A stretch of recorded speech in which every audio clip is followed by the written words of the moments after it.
So, I am getting ready to go through a procedure and I'm scared. And I just wanted to come on here and talk to y'all about it because somebody may be going through it. Somebody may have gone through it already. And yeah, look, y'all forgive me. Look, my hair is wrapped up. I ain't got no makeup or nothing on, but shoot, y'all right now, I'm gonna keep it a bean. This is me. Hello. But just to give y'all like a little backstory, I really don't want to revisit this because I might get emotional. I'm finally, well, I can't even say finally. No, I'm not over it, so that's a lie. But we revisit 2021. I went through something very, very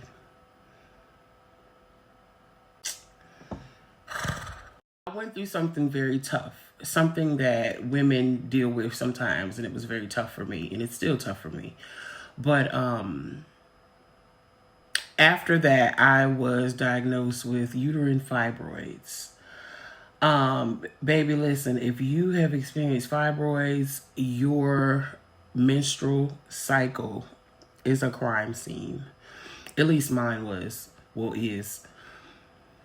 Like the first few days, like I don't even want to leave home. I'm going to soak through everything. I'm sorry, fellas. Y'all might want to exit off here because, but anyway, I soak through everything. I don't want to be around nobody. The cramping is next level. And I'm like, geez, little freaking wheeze. But yeah, I was told that I had 3 massive uterine fibroids inside of me. One of which, if I lay back on my back, I could actually feel it. If I pressed in my abdomen, I could feel it. It was about a grapefruit size, and the other 2 I was told was like golf ball size. So, they had told me the options that I had, which was, I think, something called a myomectomy, an ablation, and hysterectomy. Of course, I always said I want to have one more baby with my husband, so I don't want no hysterectomy. And it left the other 2 as options. I should have actually had the surgery like a long time ago, but I got scared like the week of surgery and I just didn't go because like I was really scared. I wanted to research more to make sure that I was doing the best thing for me. But fast forward to, I want to say 3 weeks ago, I went to the doctor. I finally mustered up the courage because, baby, again, if you have ever experienced fibroids, I would get this pain. It would start in my abdomen. It would feel like a cramp at first. But baby, listen, and it's happened to me several times. Like I remember a time not too long ago, I was in Walmart shopping for my kids and it started, and it's like a pain that, you can feel it coming and it's like a throbbing.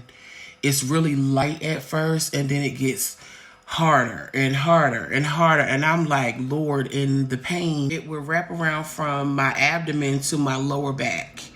And then from my lower back to my abdomen, and then it would stop.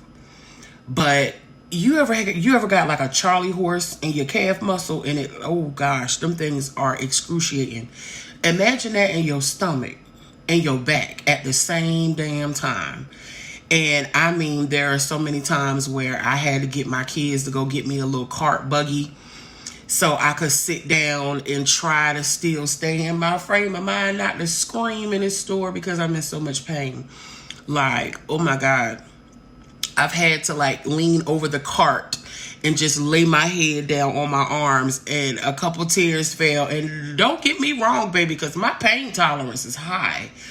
But that was a pain that I don't wish on nobody, baby. And, again, fast forward to like 2.5 weeks ago. Yeah, fast forward to about 2.5 weeks ago, I had a doctor's appointment.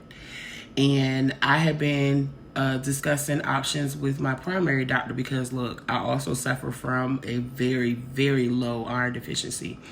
The last time, not this time I'm talking about, but the time before that, I went to the doctor and my iron levels were about a 6.9. She sent my ass to the emergency room for transfusions and, infusions. They're iron infusions, and I needed a blood transfusion as well. Like, baby, suffering from iron deficiencies, Lord knows. You sleepy all the time, you tired all the time, you're irritable. Like, oh my gosh, it can cause hair loss. And that's what people don't know. That's why, like, people be thinking it's funny to get on people. Oh, you ain't got no edges. Yeah, I have vitamin D and an iron deficiency, but thank goodness I'm getting them back under control. So this doctor's appointment I'm talking about was like a 6.9. And I've really drastically changed my eating habits. I've been eating a lot more fruit and vegetables and stuff lately, thanks for this skin. But I've also been taking something called Fluoridix, and that helps me with my iron as well. The last time I went to the doctor, which was this appointment that I'm about to tell y'all about 2 weeks ago, my levels were up to a 10.8. And they're supposed to be like 12 or more, which was amazing because my iron don't never be that high. So to this appointment, I get there and I'm supposed to, of course, have my yearly checkup. Ladies, get your pap smear, sis. So I was supposed to have my yearly checkup, which I did. And so excited that nothing came back abnormal. Honey, yes, disease free and all that good stuff. But I was told that I had to get an ultrasound. So I'm like, an ultrasound for what? Last time I got an ultrasound, I was pregnant. But she was like, no, we can look and check for fibroids if you have your ultrasound, the vaginal one. So I'm like, oh, okay. So I didn't really think nothing of it. They went on and took me to the back, and it kind of triggered me a little bit because I'm like, okay, last time I laid up on a table like this, I was pregnant. And I got some not so good news, so I don't wanna get up there or whatever. And she can kind of like see my eyes is glassy or whatever. So shout out to that lady because she was so careful and she seemed to care, and I like that. But she went on and she did the exam. You know where they put the little probe with the camera inside of you. So she did that, and she was like, I can't see nothing. So I'm like, oh, okay. I didn't think nothing of that either. So then she tells me to go ahead, clean myself up. And I had a dress on. So she was like, go ahead and clean yourself up. Get your undergarments and stuff on. But lay back on the table because I want to try to put a jelly on your stomach to see if I can see anything. So, okay, cool. That's what I did. So after a few minutes, she came back in and she did that one. You know where they put all the junk on your stomach. So did that. She didn't tell me nothing. So I'm like, oh, okay. But she was telling me what I was looking at. So I snapped a picture of it. I'm like, okay. So we get done with that. And then she takes me back to the waiting area. And then another nurse calls me to come back. So I go back. That's when she does my vitals and all that good stuff. And she puts me in a room to wait for my doctor. My doctor comes in, I guess, after he got the ultrasound pictures and all of that, only to tell me, we don't see no fibroids. I said, wait, we don't see no fibroids. Come again? We don't see no fibroids. Excuse me? So, I didn't know what to think. I started to cry a little bit because I'm like, wait, hold on. Where'd it go? I'm like, where'd it go? But I have heard that once you change your diet, and plus I had incorporated a lot of sea moss and a lot of soursop and stuff in my diet and soursop. So the only thing I did different was I added this to my diet. It is disgusting. But let me tell you what it do. Soursop bitters, all natural remedy for it's a colon cleanser as well. It's going to get all that about you. 21 different herbs and roots to prevent the following diseases: Benefits: helps to reduce the following diseases: cough, asthma, stomach distress, fever, slowing the growth of cancer. Suppresses inflammation, high blood pressure, hypertension, good circulation of blood, waist pains, diabetes, impotence, fibroid tumors, lower back pain, cholesterol, improves digestion, vision, fight immune disorders, produce beautiful skin, hair and nails. It strengthens the bones, improves sexual weaknesses in men, and increases energy. It fights against strokes, low sperm count, piles, and general weaknesses. The ingredients is soursop, neem tree, black seed, honey, lemon root, tamarind, goat weed, Irish moss, hibiscus, garlic, cinnamon, black pepper, strongback, senna, and ginger.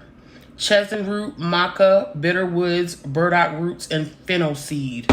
That's what's in it, and this is what I've been taking. This is a new one, but it's disgusting. But she do what she's supposed to do. So if I had to take an educated guess, I would think that the changes that I made, it probably shrunk them. I don't know, but we will not ask because we don't want them back. But I thought, well, is it endometriosis or like what's going on? Because they're telling me like I had a scare before. My ovaries are fine. My uterus is fine. He did tell me there is something that they saw. I don't even know how to say it. Abdominis or something. But I don't know how to pronounce it. But he did say it's where like some kind of tissue is growing in the muscle of the uterus or something like that. So because of that, the end of this month on the 31st, I will be having a uterine ablation, endometrial ablation. I think that's what it's called. I've been trying to research and see how I'm going to feel and all of this, but he literally explained to me, he said they're going to put some kind of little instrument inside of me, and it's going to go up to my uterus, and there's some kind of radiation or something that is going to destroy the lining of my uterus. It's going to burn it. After he told me this, he also said because of the heavy cycles that I have, it's going to either stop them or make them like a whole lot lighter. Because of whatever tissue growth I have and how heavy my cycles are. That's why they're doing this procedure. But I'm scared, and the more I research, the more I don't want to do it. And then, like, the hardest part is, like, listen, I've been praying. I'm like, you know what, Lord, if I'm not supposed to do this, my cycle is supposed to be coming on any day now. If I'm not supposed to do this, please just make my cycle like super light this month. Give me some kind of sign to show me if this is what I am supposed to do or I'm not supposed to do, because like I was crushed when the nurse told me, the doctor said the same. After I have this procedure done, I can't have no kids because it will ruin. It's going to destroy the lining of my uterus, which is going to make it hard for a baby to stick. Like the baby can't, no. And I'm like, I said to God, I want me a daughter with my husband. Sitting here like, Lord, okay, I know this is something that I need, but do I really need it? Because I done told you that I want a beautiful little girl, little fat, chubby, chocolate, pretty little girl with my husband. And you said that I could have the desires of my heart. And that's a desire that I have. I don't know what to do. I'm scared. I don't know what to expect. He kind of told me what I would feel after. I'd probably be cramping or whatever. But he was like, Like, you probably use your pain meds for the first day or two, but after that you should be fine. But I'm like, I don't want nothing to go wrong because I don't never had no coochie problems before. I don't want to. So I'm like, I don't know. I don't know. I really don't know. So I came on here to share this with y'all to hear you guys' experience. So I'm like, but on the bright side, I leave for New Orleans on the 26th and I come back on the 28th. So that does give me a little time to get my mind together and have a little fun or whatever like that. So I'll be vlogging that as well. But yeah, it gives me a little time to just and figure things out, take my mind off of it for a little bit or whatever. So I just would love to hear you guys' experiences, or if it's something that you have gone through or going through. Whatever I decide, which I'm ultimately going to do what's best for me, but I will be documenting it. If I do decide to go ahead and go through with it, I will be sharing with y'all, like going to have the process done and how I feel afterwards, and if there are any side effects or anything like that. So I will be sharing that. But in the meantime, feel free to tell me in the comments below if you've gone through it, how you felt, if you had a baby after, if you got pregnant after, if it was any crazy side effects. Because listen, my hormones been out of whack since my last child, and I can't take no more changes. Lord knows, these hormones got me snapping at people and acting a monkey, and I don't want to do that. I don't want to do that. These hormones need to be balanced. Like, ooh, it's hard to lose weight and all this other crap. Like, I don't need nothing else messing up or imbalancing anything. I ain't got time, okay? Okay? I just want to be happy, calm, non-hormonal, happy Arleisha. If this is gonna fuck the thing up, I don't want it. Cause I don't want to be that girl. To be honest, listen, my hormonal imbalances is crazy. And if this is gonna cause some of that, I done had that already. Babe, I don't want it. I don't want it. I would probably still be married right now if it wasn't for hormonal imbalances. It turned me into queen bitch. I don't want it. You know you a bitch when you get on your own damn nerves. Like, listen, we accountable over here. You a bitch, Arleisha. But I'm getting better or whatever. So, but anyway, something you dealt with, or if it's something that you're about to have to deal with, I would love to hear your experiences. So I just want to be a little transparent today, because so many women go through these things, and a lot of us are afraid to talk about it, or we don't feel like there's anybody to relate to us. Baby, I relate. Okay.